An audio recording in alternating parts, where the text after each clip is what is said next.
আমার ভাইয়েরা, মনে ভাবছেন আমি আমার মুখে বড় বড় দাড়ি রেখেছি তাই বলে আমি মুসলমান না? আপনি মুসলমান হতে পারেন না। আমাদের পশ্চিম বাংলার একজন বিখ্যাত কবি যার নাম হলো রবীন্দ্রনাথ ঠাকুর, আপনারা বিহারের মানুষেরা কি বলেন রবীন্দ্রনাথ ঠাকুর, ওই মানুষটা জীবনে দাড়িতে বেলেট লাগায়নি, কারণ চোখের রোশনি কমে যাবে বলে। এখন বর্তমান হিন্দুদের সব চাইতে বড় পণ্ডিত শ্রী শ্রী রবিশঙ্কর, তার মুখে দেখুন না বড় বড় দাড়ি, তবে কি তাকে মুসলমান বলবো? হিন্দুদের একাধিক পণ্ডিতদের মুখে বড় বড় দাড়ি, তবে তারা কেউ মুসলমান বলেন না, কারণ এরা তো দাড়ি রেখেছে। না না, দাড়ি রেখে মুসলমান হওয়া যায় না, মুসলমানের ঘরে জন্ম নিয়ে মুসলমান হওয়া যায় না। মনে ভাবছেন আমি গরুর মাংস হালাল বলে খাই, শুকরের মাংস হারাম বলে খাই না, কারণ কোরআন বলেছে তোমাদের প্রতি হারাম করা হয়েছে মরা মাংসকে, তোমাদের প্রতি হারাম করা হয়েছে শুকরের মাংসকে।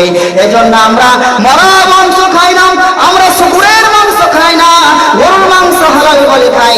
আমার ভাইরা যারা কেরালার মাটিতে গেছেন, একই দোকানে শুকরের মাংস বিক্রি হয়, একই দোকানে গরুর মাংস বিক্রি হয়, একই দোকানে খাসির মাংস বিক্রি হয়, এরা সবই খায়। ওরা তো বলুন না মুসলমান, কারণ এরা তো খ্রিস্টান, সব খায়, খ্রিস্টান বলবো না, কারণ গরুর মাংস খায়, এরাকে মুসলমান বলবো না? না, মুসলমান বলা যাবে না। আপনি দাড়ি রাখেন কি রাখেন না, দাড়ি রাখা সুন্নাত। আপনি মুসলমানের ঘরে জন্ম নিলেই মুসলমান হতে পারেন না, গরুর মাংস খেলেই মুসলমান হওয়া যায় না। মুসলমান হতে গেলে আপনাকে নামাজ পড়তে হবে, কারণ আপনার মধ্যে এবং কাফেরের মধ্যে পার্থক্যকারী হলো নামাজ। আপনারও হাত আছে, ওরও হাত আছে, আপনার দুটো চোখ, ওরও দুটো চোখ, আপনি রক্ত মাংসে গড়া, সেও রক্ত মাংসে গড়া, অতএব সেও মুসলমান, তাকে কাফের বলা যাবে না। না না না, ওরা কাফের, কারণ ওরা নামাজ পড়ে না।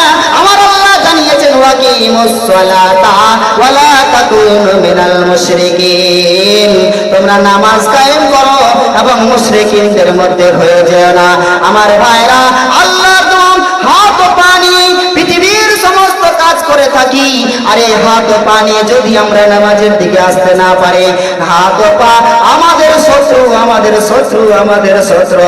কারণ কিয়ামতের দিন যখন সবাইকে হাসরের ময়দানে দাঁড় করা হবে, ওয়াইজানু ফিকা ফিসসুরি ফাতাতুনা ফাজাম, ইসরাফিল যেদিন সিংহাই বাসিতে ফু দিয়ে সবাইকে ডাক দেবে হাসরের ময়দানে, যেদিন আমলনামাগুলি যাদের ডান হাতে পড়ে যাবে এরা তো পরিত্রাণ পেয়ে যাবে।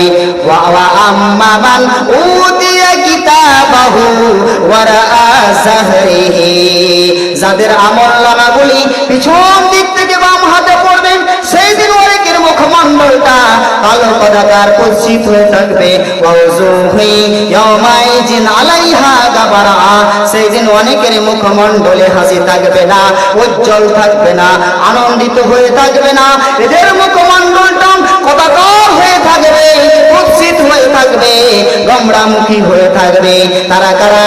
যাদের আমলনামাগুলি বাম হাতে পড়ে গেল, আল্লাহর সঙ্গে কথা কাটাকাটি করতে আরম্ভ করবে। ওগো আল্লাহ, পৃথিবীর বুকে নামাজ পড়েছি, হজ করেছি, যাকাত দিয়েছি, তাহলে আজ কেন আমাদের আমলনামা বাম হাতে পড়লো? আপনার আমার সেই দিন মুখে মোহর লাগিয়ে দেওয়া হবে। আমাদের প্রশ্ন, আল্লাহর সঙ্গে আমরা কথা বলতে পারবো না। আল্লাহ রাব্বুল আলামিন বলেছেন, আল-ইয়াউমা নাখতুমু আলা আফওয়াহিহিম ওয়া তুকাল্লিমুনা আইদিহিম ওয়া তাশহাদু আরজুলুহুম বিমা কানু ইয়াকসিবুন। আল্লাহ বলছেন, ওরে বান্দা শুনে নে, আমার সঙ্গে তোর তর্ক করে কোনো লাভ হবে না। আমি পৃথিবীর বুকে তোমাকে জানিয়েছি, আমি কিয়ামতের দিন মানুষের মুখে মোহর লাগিয়ে দেব। আমার প্রশ্নের উত্তর দেবে না তার মুখ, আমার প্রশ্নের উত্তর দেবে তার হাত ও পা, যা পৃথিবীর বুকে করেছে। বন্ধুরে আমার, আপনি যদি হাতের দ্বারা ভালো কাজ করে থাকেন, আপনার হয়ে ভালো সাক্ষী দেবে। পায়ের দ্বারা যদি অন্যায় করে থাকেন, আপনার উল্টো কথা বলবে, আপনার শরীরের চামড়া কথা বলবে। সেই দিন আপনি আমি বলবো, ওরে আমার শরীরের চামড়া, পৃথিবীর বুকে তোর পড়তে একটু ময়লা পড়তে দেয়নি, একটু যদি ময়লা পড়েছেন তৎক্ষণাৎ সাবান দিয়ে সাফ করেছি, গোসলখানায় গিয়ে আধা ঘন্টা কাটিয়েছি, আর মা বোন যদি গোসলখানা চলে যায় বের হবার কোনো নাম কথা নাই। আমার মায়েরা শুনেন, কিয়ামতের দিন আপনার হাত ও পা সেই কথা বলে দেবে, তোমার শরীরের চামড়া সেই দিন কথা বলে দেবে। শোনো ওরে বেঈমান মুসলমানেরা, না না না, তুই দেখেছিস আমাদের কোটি ময়লা পড়েনি, কিন্তু না, আমি দেখেছি, আমার আল্লাহ দেখেছি আমাদের কোটি ময়লা পড়েছে। নজরা জান্নাতের দিকে তাকিয়ে দেখো, তাদের হাত ও পা মাথা মস্তিষ্ক যেন চাঁদের মতো ঝকমক করছে, কারণ আমার আল্লাহ কোরআনের মধ্যে জানিয়েছেন, ইয়া আইয়ুহাল্লাযীনা আমানু ইযা কুনতুম ইলাস সালাতি ফাগসিলু উজুহাকুম।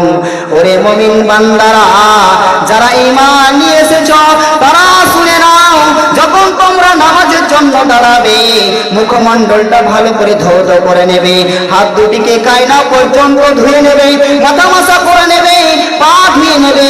আমার আপনার নবী জনাবে মুহাম্মদুর রাসূলুল্লাহ সাল্লাল্লাহু তাআলা আলাইহি সাল্লাম বলেন, যারা ওযু করে নামাজ পড়বে ওযুর পানির সঙ্গে সঙ্গে তার গুনাহগুলি ধুয়ে ধুয়ে চলে যাবে। বান্দা যখন হাত ধুয়ে ওযু করবে হাতের গুনাহগুলি তো যাবে যাবে, নাখুনের গুনাহগুলি পর্যন্ত ধুয়ে ধুয়ে চলে যাবে। বান্দা যখন মুখ ধোবে মুখের গুনাহগুলি তো ধুয়ে যাবে যাবে, চোখের মধ্যেকার গুনাহগুলিও ধুয়ে ধুয়ে চলে যাবে। এই কারণে কিয়ামতের দিন চাঁদের মতো ঝকমক করবে কোনটা মানুষ নামাজি এবং কোনটা মানুষ বেনামাজি, সব কিছু সেই দিন প্রকাশ হয়ে যাবে। এবার নামাজি আর বেনামাজির একটা আপনাকে উদাহরণ দিই। আল্লাহ তাবারক ওয়া তাআলা প্রায় 18,000 মাখলুকাত সৃষ্টি করেছেন। এর মধ্যে এক প্রকার হচ্ছে মানুষ। অনেক মানুষের শরীর দুর্গন্ধ করে, মুখ দিয়ে দুর্গন্ধ বের হয়। বৈজ্ঞানিক এমন একটা সেন্টের তেল, এমন পাউডার তৈরি করেছেন যেটাকে ব্যবহার করলে তৎক্ষণাৎই আপনার শরীরের চামড়া, আপনার শরীরের দুর্গন্ধ দূর হয়ে যাবে। কিন্তু একটা মাখলুক আছে যার শরীর দুর্গন্ধ করে, একে আতরের মধ্যে ডুবিয়ে দিলেও এর গন্ধ পালাবে না, আতরটা দুর্গন্ধ হয়ে যাবে কিন্তু এর শরীরে দুর্গন্ধ পালাবে না। ওটা কি জানেন? আমরা ওটাকে বলি ছুঁচছা, আপনারা কি বলেন জানি না। তো নামাজি আর বেনামাজি এরকমই। নামাজি যারা ঈমানের সাথে নামাজ পড়বে, এরা যদি জীবনে তেল সাবান চোখে না দেখে কিন্তু ঈমান ও ইহতিসাবের সাথে নামাজ পড়েছে, কিয়ামতের দিন এদের মুখমণ্ডল, হাত পা, উজুর জায়গাগুলি চাঁদির মতো ঝকমক করবে, কারণ গুনাহ ধুয়ে চলে যাবে।